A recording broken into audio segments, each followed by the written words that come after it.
Everyone,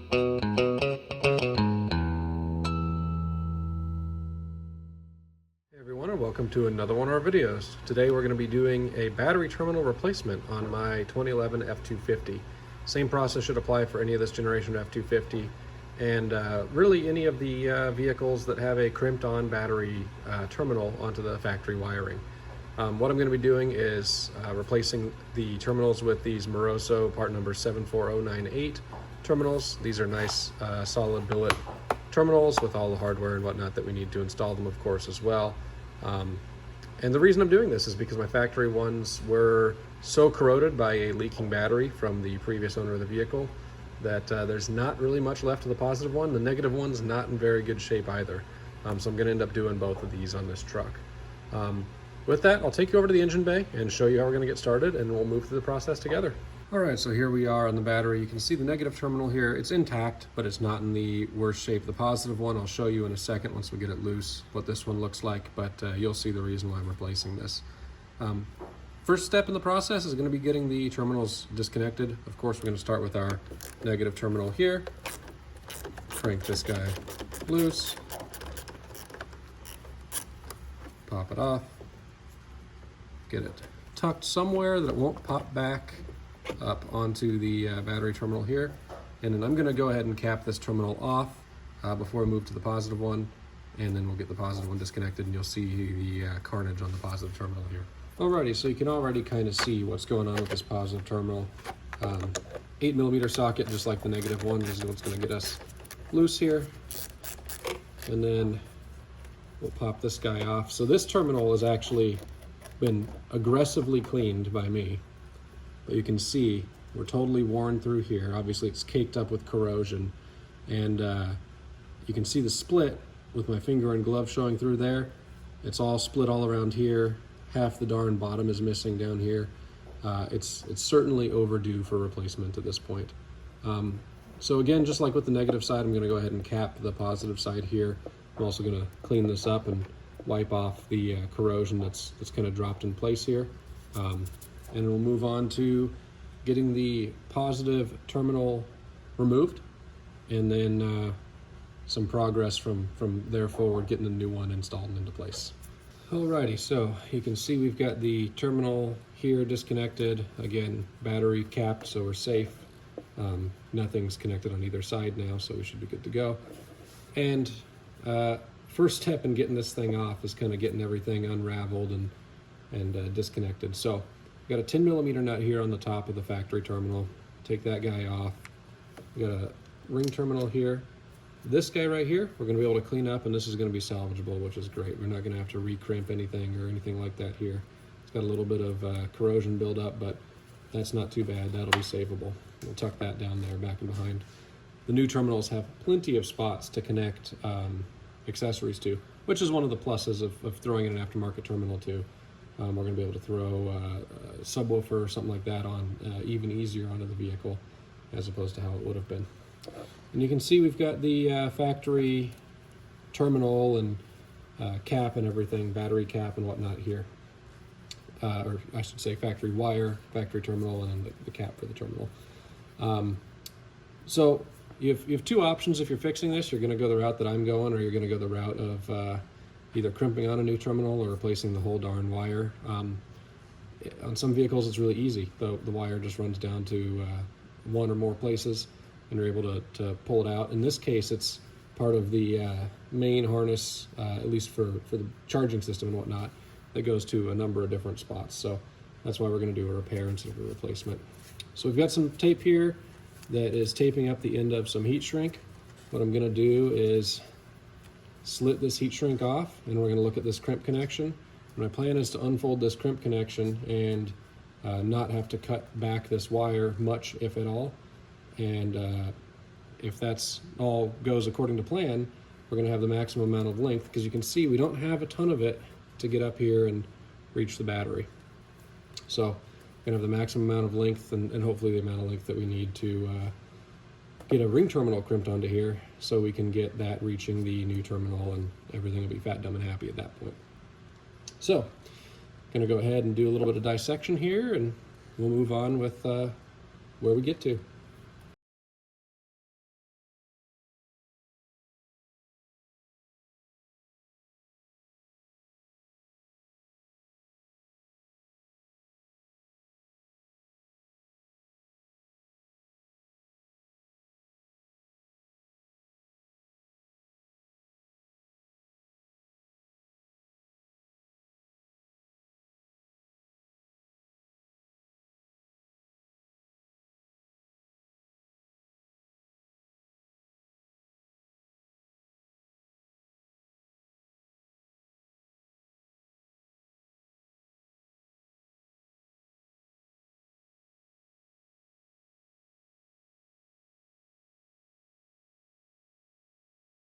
All right, so through that time lapse, you can see a bunch of different configurations and whatnot that I tried out on the battery terminal, both removing the old one and kind of going through the process of figuring out how I'm going to do the new one. The old one, at least where it's crimped onto the battery terminal itself, definitely was hydraulically crimped. Definitely not something that's coming off unless I cut it off, and I'm probably going to end up nicking a bunch of strands off of the cable at that point. So I decided to cut the cable just right where it went into that crimp joint. And that's where this has been cut at this point. You saw me strip it back. In the case of the terminals that I'm using, I had to strip it back 5/8 of an inch. And so I did that plus a tiny little bit, so you have a little bit of wire penetration through the inspection notch there. And you can see I've got it just close to butted up against the insulation, but not quite. That's pretty much where you want it as far as getting these crimped into place goes. And of course I got my heat shrink on the terminal that I'm going to slide over once I get this crimped. So this is going to be a tight squeeze. I ended up having to slit the tape, and I'll show you this more up close as we find a solution for this, long-term solution for this. And I'm having to slit the tape that this whole harness comes up through. You can see this tape that's hanging right here in order to pull the harness up. So to put these types of terminals on this truck, or to put you know, really any kind of aftermarket battery terminal on these, you're going to need to probably pull your harness up a little bit. It's held down deep in the engine bay by a clamp, and we've probably got some more slack that we can pull it up if we need to, but I think we're going to be able to make this work no problem at all. So where we're at is getting ready to crimp this guy, and I'm going to figure out how this positive terminal is going to go on the battery from there. We should be able to figure this out pretty easily and straightforward. So you can see here I've got the terminal crimped on now, and that was a little bit of a trial and error situation, at least with the stuff that I bought. Couple things off of Amazon, so I'll list what I bought down in the description. There may be some better stuff out there, but again, I'll list kind of what I'm using so far right now. But that said, I ended up having to use, so this wire measures out to be 2 gauge. I ended up having to use a terminal for what in the kit is labeled as for 4 gauge, and then what is, as far as the crimping tool goes, a crimping die that's labeled for 6 gauge. So we got a nice crimp. It's nice and secure. You can see I haven't heat shrunk it yet, but that's what I ended up having to use in order to get done what we needed to get done here and get this wire crimped. So interesting. The wire sizes listed on the crimping tool are also in millimeters squared. All this stuff is coming from overseas, of course, so I'm sure there's some loss in translation there, although the millimeter squared sizes referenced are what do correspond with the gauge sizes referenced as well. So not really sure what's up with that, but that said, nice snug fit of the wire in the terminal and nice crimp down, and it's nice and secure now. So what we're going to do to get the crimp finished up is we're going to pull the heat shrink up and over the terminal here. Of course, easier said than done because this wire's got a curve in it and everything too. There we go. So we'll get the heat shrink pulled up, we'll get that heat shrunk down, and then we'll go ahead and get this bolted onto the terminal. One other thing to note here is this is the wire that goes down to, I believe, the starter. I don't know how much of the rest of the electrical system this goes down to, but at least goes down there, because this one over here is what goes down to some of this fuse box area and everything over here by the battery.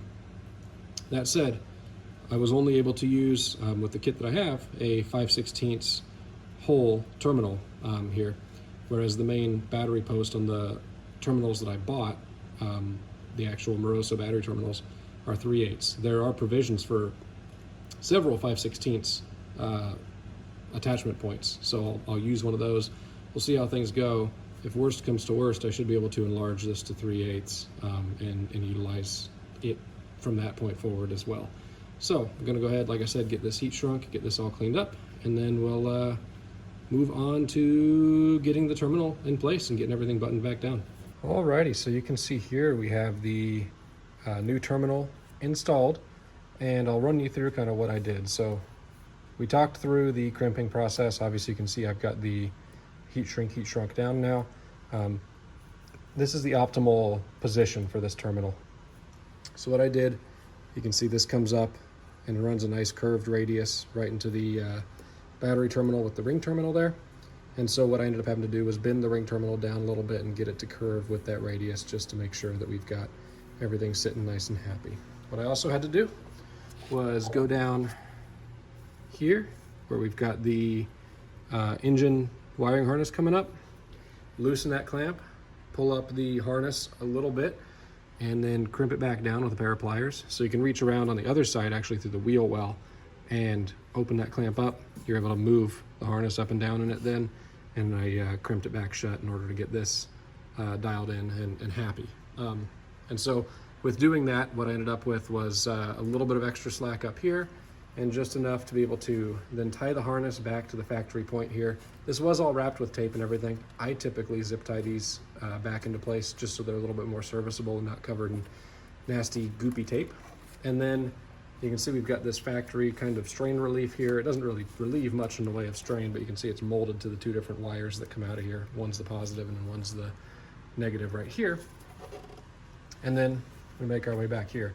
Now with all of this tied the way it is, with all of this pulled the way it is, we had plenty of slack to do all of this, although it is tight.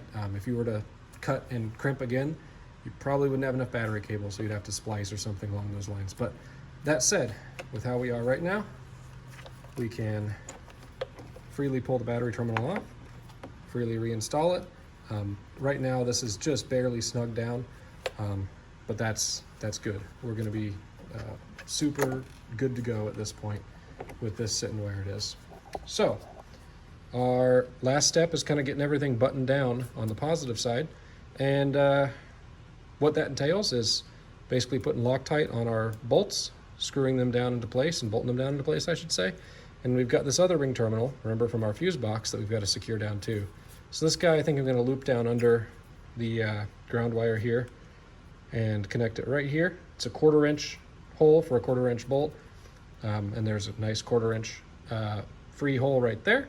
There's also a 1/4 inch here and a 1/4 inch on the other side. And so adding future wiring, say for a subwoofer, stereo, anything like that, you can use either one on either side here, or you can use the big 3/8 one right here, which again is supposed to be the main battery power, but I don't think in this case I'm gonna need to utilize it. Everything crimped down, like I said, really nice, and I should be good to go with the 5/16 hole and smashing that ring terminal flat there. So gonna go ahead and clean this terminal up, make it nice and pretty, and get it secured down. This guy secured down permanently, and then the socketed cap screw here securing this into place. Obviously that's going to be for test fit purposes. We'll pull it back off and move on to the negative as well. Alrighty, so we got the positive terminal taken care of, and I put the cleaned up and put the factory boot back on. It fits really well. We'll show you what that looks like whenever we show you the finished product here. But I've moved on to the negative terminal over here. So we've got, I actually broke apart the negative terminal already, same way as the positive one came apart. You've got the 10 millimeter nut up here on the stud, and that pops apart. This one's not in as terrible a shape, but it is corroded. It's got a bunch of corrosion packed in there, not anywhere near as bad again as the driver's side one, but you can see it keeps on falling out all over the place. So since I have one nice terminal, I'm gonna go ahead and replace the other one, of course. So the ring terminal that was up on the top here, right here is where I ended up locating it. So you can see this utilizes one of the side connection points on the terminals. And then the ground is going to be, looks like the same exact wire size, which is that 2 gauge wire as the power wire. That tracks, that makes sense, that checks out. And what we're gonna do is do the same process where we slit back the heat shrink, chop it right where the connection point is, and then ring terminal it and connect it to the 5/16 hole on the terminal. So that'll leave the big 3/8 one open. That'll also leave a couple of 1/4 inch one open. Not that I plan on grounding any accessories anytime soon, but it'll be nice to have that set up and ready to rock and roll. And of course, on the positive side, we will be adding a subwoofer into this truck at some point, which will need the amp wiring and everything to be connected to the positive terminal for sure.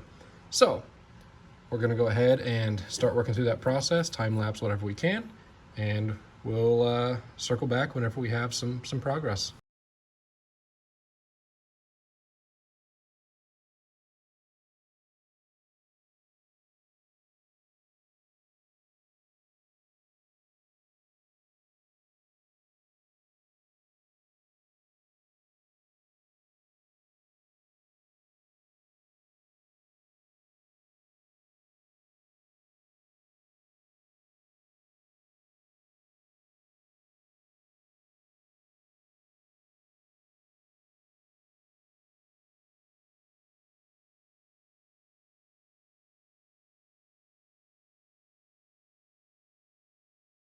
We have the mock-up here kind of complete. Obviously our crimping process is done on the negative cable here. Heat shrink is good to go. Everything came out nice and clean, just like it did on the positive side. Obviously we've got some more slack on this side too. Terminal is going to sit down flat like that. Obviously this is going to clock a little more like perpendicular and parallel with the battery, depending on which way you look at it. So the sides of this are square with the battery. This will cinch down. This is the 5/16 bolt again, 1/4 inch on the side. I've kind of rerouted and snaked these couple grounds down there, and I may just bend this tab a little bit too, just like I did the other terminal on the positive side, just to help a little bit with the routing and whatnot, so it doesn't hit the windshield washer fluid bottle here. That said, this is what it's going to look like as far as mock-up goes. I'm going to go ahead and get this buttoned up and get the rest of the battery buttoned up and cleaned up and everything from this process. And we'll test start the truck and make sure everything works still. And we'll wrap up the video from there. Alrighty, so here's the finished product. You can see we've got the red cover on the positive terminal. Everything's good to go there. And this fits quite nicely without any other accessories added. Once I add some more, I've got some room actually on this side to be able to run something out and under. Probably have some room on the other side too, but once I add some more, that might not fit quite so well. But that said, that's going to be the case regardless of how you've got things set up in your engine bay and what battery terminals you're running. Fits well with everything stock. That's what matters. And then obviously the negative turned out fantastic as well. We've got the new connection there, and then the old one right here. You can see I did bend it off just a little bit to jog it off to the side and have the wiring not quite so close to the little tab here. Won't really matter if they touch, but I would rather them not and rather it be a little bit more perfect. So that's how you place your battery terminals on your F250. Not super quick job, but not a terribly hard one either. It just takes a little bit of time and a little bit of effort to get everything set up, dialed in, and good to go. With that, I want to thank you all for watching. Let me know down in the comments section if you have any comments, questions, or concerns, and I hope to see you in the next video. Take care.